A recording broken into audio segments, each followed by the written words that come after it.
conversation. What up, everybody? Welcome to another versatile conversation. B. What's you know up? What I mean? We here for a conversation. Did I just really say another versatile conversation? Yes. Yeah, man, that's what it is. But it's a versatile conversation. See, we're not even gonna edit these bloopers out. You know what I mean? What up, though? It's Harvey. How y'all doing? Yo, it's Kimani. Know what I'm saying? Word up. V and Minu.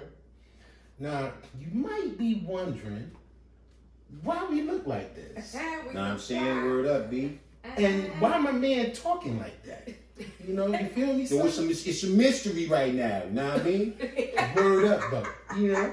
So, we're going to get into how we dress like this a little bit later on, okay? Right. All right, smooth. So, y'all, let's just jump right into the topics today, okay? Yes. You know, so the first thing we're going to discuss, and let's bring awareness to those who are not aware. So today is National AIDS Day. Am I right?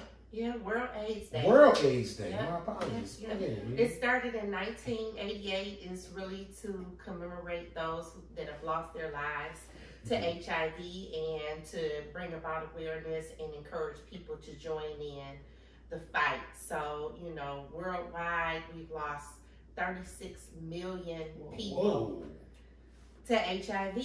And there have been real advances in therapy now. Okay. You can actually live a long, productive life with HIV. It's considered a chronic disease, much like diabetes or hypertension. Okay.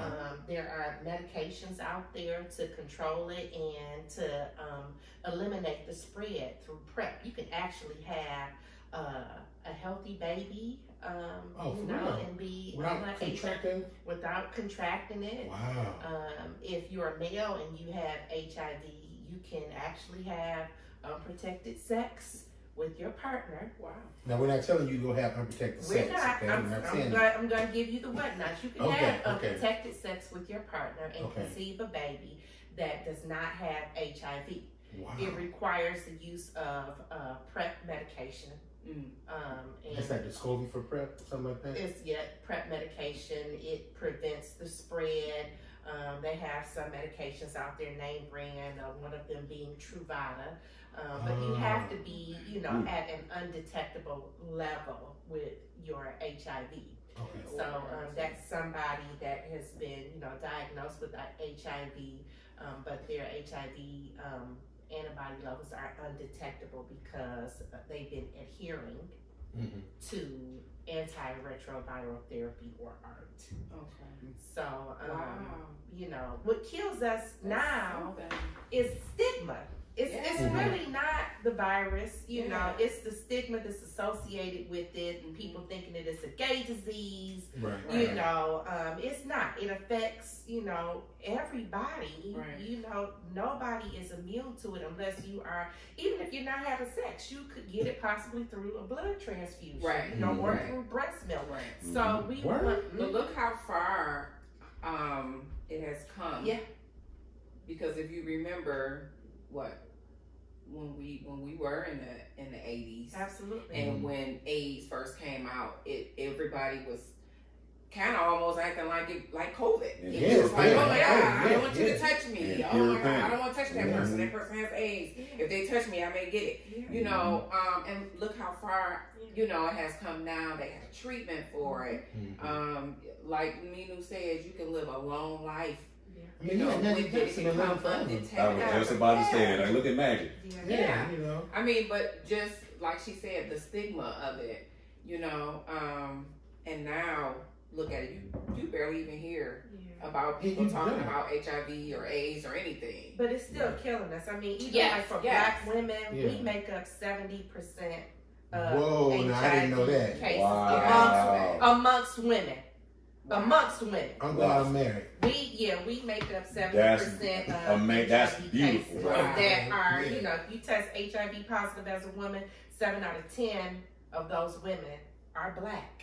You know, so, and that could be through heterosexual sex. It Right, doesn't exactly. mean that you're promiscuous or you a hoe. That's not what it's about. Right. You know, and so I remember when I first got tested for HIV, I was pregnant with the twins. I went in for my OBGYN appointment. They asked me if I wanted to get tested, right? And so for a whole month, I was nervous. Like, yes, you do. I promise I'll never have unprotected sex again in my life. I remember when I got my first HIV test. I was in college, and you know I'm in the frat, so I'm doing what the frat boys do, you know. And man, I was so nervous. Yeah. I prayed every day, all day. You know what I'm saying? That's a scary thought because you know I had again in a fraternity, don't being stupid. Yeah. You know, and had a moment like, oh, Harvey, you out here dumb. You know, so yeah, not to go into any details. Right. But thank God, you know, I'm not. Yeah. I'm good. Have y'all ever known somebody who passed from HIV or AIDS? Yes. Yeah. Oh Wow. Yes. I haven't. Somebody close or just? Somebody semi-close, yeah. Okay. You know, somebody that I know's mother passed away from it. Yeah, and her mother was very close. I was very close to her mother.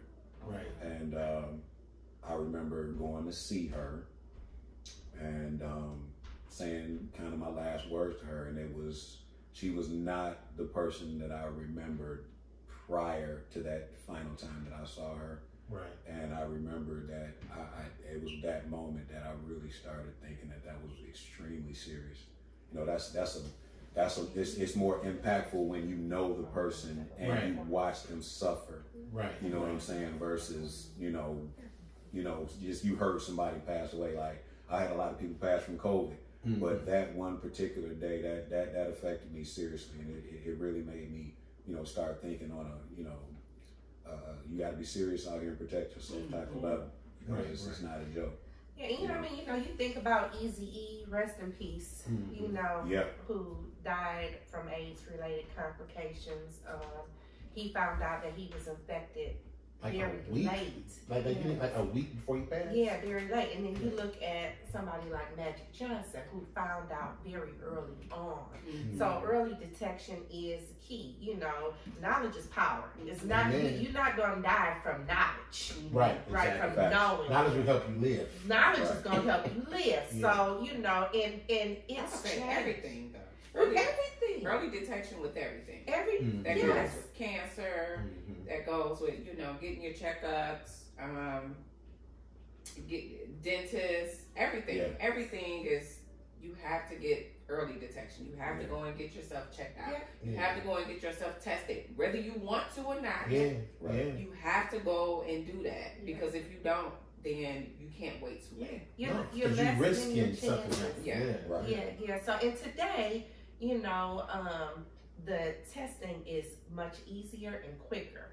So you can get an oral swab at the Detroit Association of Black Organizations. That's at 12048 Grand River in Detroit. You go in, you don't need an appointment. They'll do an oral swab. You get your results in 15 minutes. Wow. You don't know, there's no blood. Whoa. Okay. There's no blood. You get your results in 15 minutes, and then they have trained peer navigators, myself being one, you know, who will handhold you through the process to wellness and thriving should you receive what we call a reactive result, right? A preliminary reactive result, which means you're preliminary tested as positive. You know, so don't be scared. I got you. You know, but for more information, please go to worldaidsday.org, and you know, rest in peace to those that have lost their lives and the families that, you know, that remain. Wow. Okay, so y'all, as she said, get tested, be careful. As Renita said, early testing of anything is important. Okay. For those who are in our age range, you know, go get a colonoscopy. Oh yes. Okay, I had one in December. Okay, so last year. Yeah, 2020. last year, 2020. I got that little box at home right now. No. The box you gotta poop in and send it away. It's high, but they keep bothering me. I keep getting text messages, calls, and emails harassing me about this box. You got that shit? I'm gonna say that when you try to get that shit from you. Right. I'm like, I don't want to do this. Go and get the scope. Go get checked out. TMI, I guess. Yeah. No, you did. I mean, I never knew anybody that ordered the box. I didn't. I went to the doctor. I don't know how that works. You want to grab the box and you put it underneath you. I don't get it. Yeah. I haven't read the instructions. That's nasty. No, because as of right now, it used to be that you had to be, they didn't do colonoscopies unless you were 50. Yeah. Right. Well, now they got to 45 or something, right? they dropped that. They dropped the age range to 45 because they are experiencing a lot of younger people with colon cancer, polyps, and just stuff you never really thought about as when you young, you don't think like, oh, I don't have to worry about taking vitamins or watching what I eat and all of that good stuff, and then later on it catches up with you. Right. So, and like Harvey said, he just got his in December. I just had mine done maybe 3 weeks ago. So it's very, very important. Was it painful? No, it's not. The only thing is you just. Do you wake up gonna violate it? No. Okay. You don't even remember. Yeah. And I'm gonna tell you my experience. I was cracking up. You gotta get put out for this? No, they gave me gas. I was in there, boy, rolling, dog. Well, he was giggling while they were doing it? He didn't even know they. Dog. I was laughing when they gave me gas. Oh, and then you was out. And then I was out. Right. Oh, okay. Giggling when they fondling my butt. Oh, you guys are doing such a good job. Oh, did you find anything? All right. Well, let me out of here.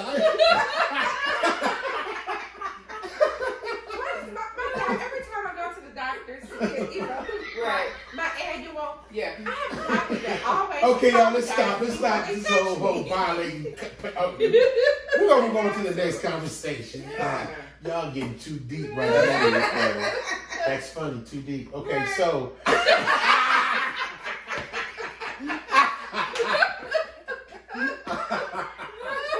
Oh shit! Okay. Ooh, we. Oh my goodness. So next. Yeah. that was yeah. Okay, but no, for real, y'all. All right, so let's talk about dating in the dance world. Okay, now, how many of you all have dated in the dance world? No. Okay. Never. All right. Now, yes. Now, I don't mean, when I say dating in the dance world, I don't mean you done just had a one-night stand or an occasional back and forth with one person. I believe everybody's done that, whether they say they have or they haven't. Some people just don't want their business out there. Right. But I believe everybody's done that. But I'm referring to having a mate, a relationship. You know what I'm saying? So why haven't you ever had one? I don't know. I can't really say. I've always been either married, and then even when I was divorced, I was in a committed relationship. So right afterwards, so no. And then, So just the opportunity just didn't present itself because you was tied up. Okay. Yeah. And why haven't you ever dated in the dance world? Nobody ever really interests me. Okay. But then too, just seeing a lot of people who dated each other. It was kind of to me it was a turn off. Okay. It was a turn off to me. Touchy. You say what? Ooh, that's touchy. Yeah, it was. For me, it's just like from what I have seen, if you see like this couple together and then all of a sudden they're not together, and then maybe the man is now with someone else that's in the dance world, or the woman is now with someone else in the dance world. And just like we all know, the dance community, the dance world is really small. It's small. Everybody goes to the same places, the same parties, the same functions, whatever. I mean, it's like to each his own. I have, but for me, it's just a turn on. It's a turn on for me. Yeah. Okay. Have you guys? Okay. Go ahead, Kimo. Yeah, go ahead, Kimo. Yeah, I've dated in the dance world. I mean, from a male perspective, I think it's a little bit different. Yeah. You know, as far as in relation to a female's perspective. Mm-hmm. I've dated in there, and over my years of being in the dance world, I finally learned and got an understanding lesson of what it really was. And when you look at it, it's just, you find yourself being promiscuous sometimes rather than finding something that's serious. Mm-hmm. And the things that you find to be serious sometimes don't be what you thought was going to be serious. So what it all ends up being is you ended up, either messing around with somebody or, some things last for a long time. You find somebody and it works. Mm-hmm. It can work. So for me, there were times I'm like, okay, now this works for me. You know what I'm saying? And it lasted for a long time.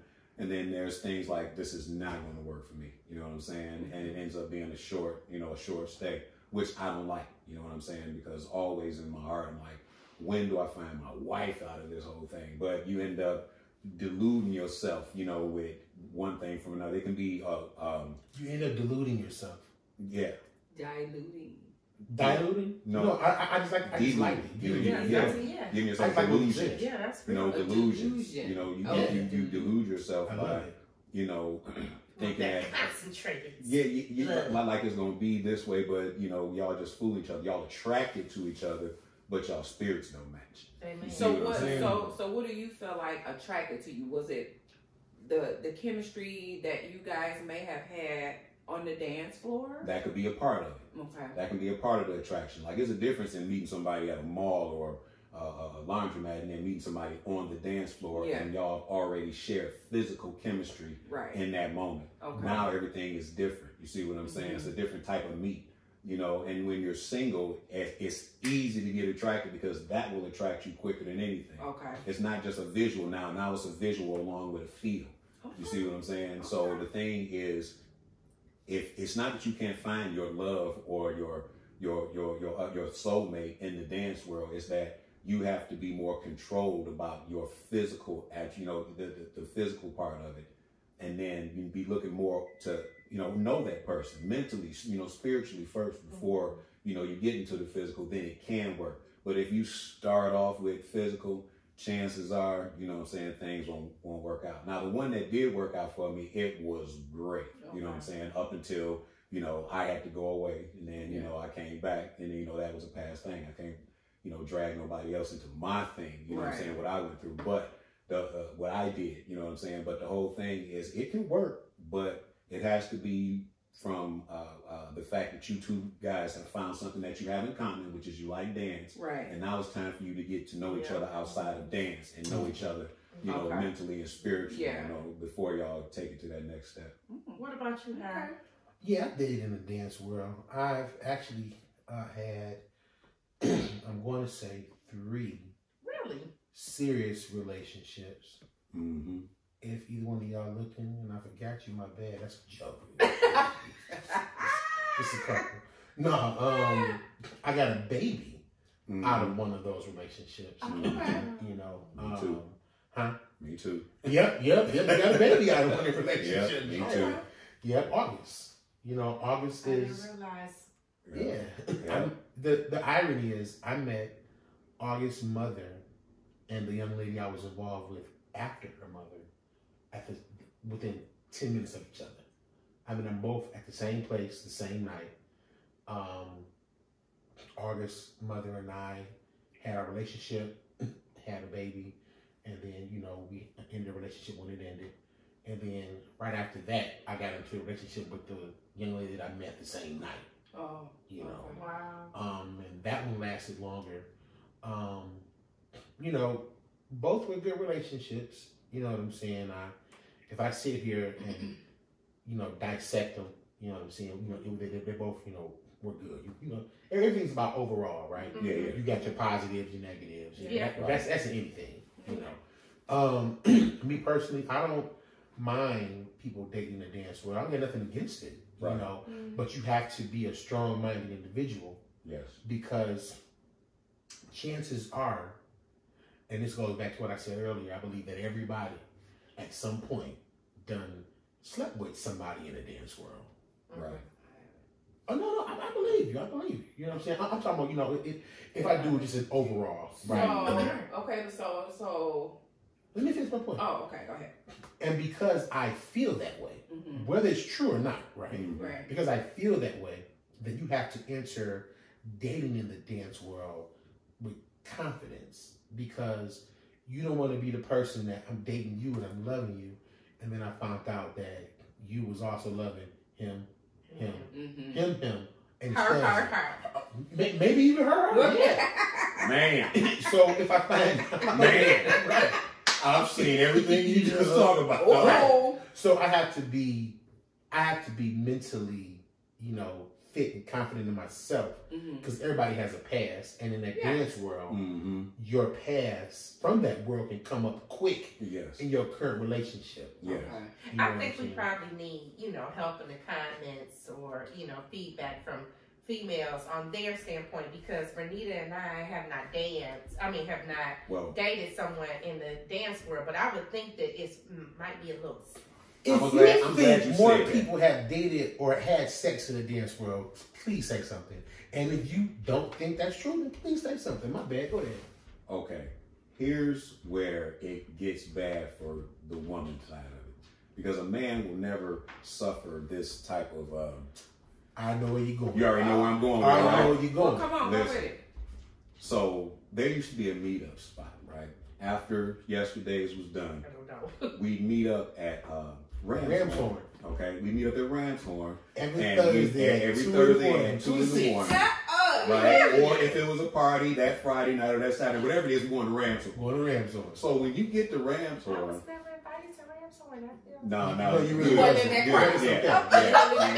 Yeah. Who was I left off? No, you wasn't in that party. There was some good conversations. There was some behind, but yo, here's the key. Okay. Business come out of Ramshorn. Oh my God! Like the one lady talked about how she likes to take it in her. Yeah, all of that. Woo, and she said it right there at the table. Over pancakes. The thing is this. The thing is the this. kids if the kids can't. Yeah. So the problem is, in the dance world, a man can be promiscuous, and the conversation won't even come up unless, you know, it's in, you know, pat him on the back like, damn, he got her too. That nigga, bad, but when a woman comes up and, like he said, him and him and him and him and her and her and her and your business get out there. So before people even go dance with you, before people even meet you, before that other, I have danced with people who I already knew when I first danced with them, and I knew all of their business. So the thing in the dance world is, like I said, over these years, I was young when I got in the dance world. I was in my early 20s. So now in my 40s, I'm sitting here like, look at what really happened. What truly happened was your business got out there, you made yourself look like this, and no matter how old you get, we 40 now, you still look like this because of what happened in the 20s and 30s, and so forth and so on. So the bottom line is, if you're new to this, and you're new to the dance world, trust me, we all know from the fella standpoint and from the women's standpoint, you're going to find somebody in the dance world attractive. You're going to like the way they dance. But you need to separate your sense of sexuality from your sense of regular humanity. If you can do that, look at this boy. then you're going to look at this boy. Hold on, say that one more time. That's the message in the moral of the story. Chemotherapy. Preach chemotherapy. If you can separate your sense of sexuality from your sense of regular humanity, then you're going to be fine in the dance world. Right. If you follow the sense of sexuality, well, thank you guys. Yes. I mean, that's strong advice, though. Yeah, that's real advice. Yeah, you know it is. So real quick, let's segue, y'all. Again, why do I have on the Kango? Know what I mean? Okay. I know you see these goggles I got on. Cuban links. You know, you see the boots. No cheetah sweater with the chain on it. The queen. The queen. Look at these pins right here, B. These is like some of the best. The voice. You gotta keep this. We started this whole thing, B. You see them big ass earrings. Oh, I thought you. Never mind. I thought you were saying something else, yo. Bamboo. At least 2 pair. Right, at least 2 pair. So listen, y'all. Last video we told you that we're going to start classes back up. Word. December 15th, and then on the 20th as well. Word. 6 to 8 classes, 8 to 10 open dance. So we told you that on the 20th, the open dance is going to be a party. Yeah. So this is the party. So starting December 20th, after class, 8 to 10 is an 80s party. Every Monday, it's 9 hours. Come in your 80s outfit if you want to. Your Gangos, your Adidas outfits, your Pumas, your chains on the top side. You know what I'm saying? You got to do it all, B. Yeah. Big dumb goggles with too much vision. You know what I mean? You got all that. So like I said, every Monday, we got open dance from 8 to 10, but it's a party. It's 80s music. So you can come dance, have a good time, okay? All right, cool, y'all. So now we discussed World AIDS Day. Yeah. Make sure I'm saying it right. Yeah, World AIDS Day. And we discussed dating in the dance community. Right. Word. And what was the last topic we was talking about today? Yo, this crazy you dude out of Kenosha, you know what I'm saying? The boy Kyle Rittenhouse, you know what I mean? Yeah, it is. Yo, lucky I want to cuss, B, but I ain't gonna cuss right now. I'm Just use letting another you know. word. Yo, man. Yo, this dude's a sucker MC, B. Word up, that's what he is. He's a sucker MC, yo. Well, it sound like Raekwon. Yo, this guy right here, man, he's first of all, he's a youngin'. You know what I'm saying? He's 17 years old. He ain't supposed to have the mag with him, but he got the mag with him. True. You know what I'm saying? And his mom's drops him off with the mag. Who does to that? meet up with his peoples. His mama dropped him off? His mom's, yo. His mom say, yo, get out there and shoot somebody, B. You lying. No, she didn't say that part, but Oh, she drops him off with the mag. She drops him off with the mag. He goes meets up with his dudes. They start planning stuff. They get straps to hold the, straps to connect to the gun so the gun don't separate. He's talking about to the prosecutor, yo, I'm an EMT. I do all this stuff. I was out there trying to save people and protect the car source property. But this dude gets into it with people, starts stuff with them, shoot them, and get off. And get off, son. Get off. I don't understand it. This guy walk up to a guy, he pointing the gun at the guy. Guy like, yo, don't point that gun at me. He touches his barrel, then you shoot him. But you pointed the gun at him first. Wow. Yeah. Tell me about it. You know what I mean? The verdict just came down. Yeah. What? Yesterday or the other day. Last week? No. Yesterday or the other day. Friday. Yeah. I think it was Friday. Yeah, what's the day? Sunday? Yeah, Friday. It's Friday.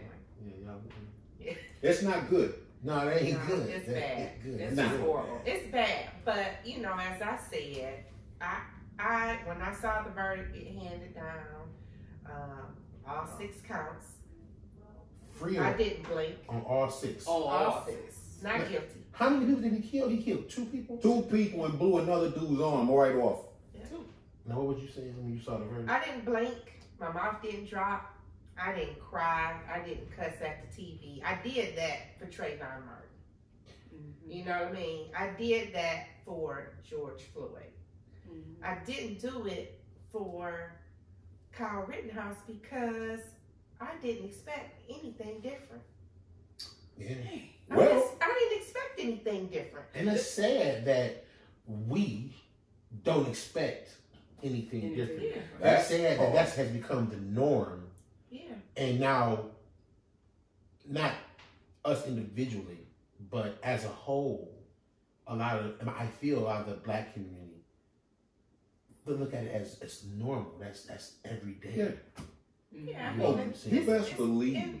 Injustice. Yeah. You best believe from slavery times to now, from slavery times to the freeing of slaves, to everything that was implemented to free slaves, to now is the normalization of this behavior, dude. Yeah, exactly. They think it's okay. You know what I'm saying? Yeah. We think it's okay. Or we don't think it's okay. We just don't respond to it. Right, yeah, we don't think it's okay. We're I don't think what do they call it? We're numb to it. We're numb to it. Yeah. I'm not. And it's not that I don't think that we are responding to it. Herb, I know you were talking about the rioting. You know, but for me, it's the way that we are responding. You know, we got Obama, our Vice President Harris. Those have been really anomalies. Right. Exactly until we get to the point where we are the majority of prosecutors, the majority of law enforcement, the majority of judges, the majority of licensed gun holders. Then we can make change. It's, you know, we some of us, we got the vote down. We got the I got the vote part down. But it has to go beyond that. It has to go to educating, you know, constant advocacy, you know, and making sure our kids are A1 on every level. Right. That's how we change the game. You're not going to change it by rioting. No, that's nothing. You'll never beat this game by rioting. The biggest thing, especially with, you know, because this affected, you know, white folks more than it affected black folks. This particular one, Kyle Rittenhouse, it just shows that, you know, he can, as a 17-year-old, he can break the law with possessing a weapon. He can have it, you know, in a city he's not supposed to have it in. He can do what he did. He can all get away with it because of how he thought. I thought this. I thought that. I was unaware of this. I knew this, but I didn't think this, and so forth. So, oh, you didn't know. Who let you off or whatever? But here's the bigger thing. Here's what we as black folks absolutely know. Let's say that was little Tyrone Jenkins that did that. Tyrone Jenkins would have got gunned down right where he stood. Right. Yes. It wouldn't even be a trial for Tyrone Jenkins. Yeah. It would have been a funeral for Tyrone Jenkins. It would have been a funeral. And then a prosecution for Tyrone by the media after his funeral. Yeah. Okay, he was a drug dealer. He was that. He did. They would go scour and find the most ridiculous picture of him and try to make it mean everything. Right. Yeah. You know, Absolutely. Yeah. Right. Yeah. So what the regardless to the fact that Kyle Rittenhouse didn't gun down, you know, some African Americans or some minorities, Right. the whole fact is we as African Americans and minorities still understand what's in front of our faces. Right. Yeah. We understand that it don't matter with y'all either. This man can get away with this because of the color of his skin. Oh yeah. We know that. You know what I'm saying? I don't understand how he's not in jail. I don't understand how he didn't at least get manslaughter or something like that. They let him all the way off. And the judge, when I was listening to the judge get in the prosecutor about his technique, his way of asking questions, I was like, getting ready to let this boy off. The prosecutor is right. The boy just hemmed himself up. He lied right to you on this stand. He perjured himself. And now you're making that seem like it's okay for him to do that. You're taking the prosecution's question away rather than looking at what just happened right here in your courtroom. Oh, you know what I'm saying? Because if you go back and play it back, you say, wow, this boy lying his ass off. Yeah. He has just completely no ass because he lying. You know what I'm saying? And it's sad that that's how our justice system works. But that's the thing about us as minorities. We have to find out. The biggest thing we need to understand is stop being naive to what's really happening in your country and to you and your people. You cannot be numb to that and look at this stuff and just be like, oh well, because eventually it's going to affect you. And you're not going to have any history to help you with how the way you feel and what approach to handle, what way to handle it. You know what I'm saying? So it's sad, but you know, hey, we know what we got to do. You know, and the biggest thing is start by educating our children and being serious about educating them, being serious about helping them to know who they are and where they come from, so that they can prepare themselves for the things that they're going to face in life. Because we're not going to always be able to be there right with them. Exactly. But they can't be naive to their surroundings. Like, oh, everyone loves everybody. No bullshit. Right. Okay. The police do not love you. Right. You are a young black male. You are a young black woman. It don't matter. They don't love you. Okay. So quit acting like you don't know where you live at. You know. And we'll talk more about that in a couple of weeks when we see the verdict of this next case that's coming up, the Ahmaud Arbery trial that's filed. So stay tuned for that right there, y'all. Yeah. All right, y'all. Well, I want to thank you. We want to thank you for watching thank y'all. Versatile Conversation. Know what I mean? I hope you enjoyed it. Again, if you got any thing you want to see us discuss, send us an email to versatileproduction6@gmail.com. Please let us know how you feel about dating in the community. Do you think more people have been with someone, not been with someone? I just want to take a quick poll, you know. So I think that's all like that. Y'all got anything else? Nope. Nope. All right, so I'll be highlighting.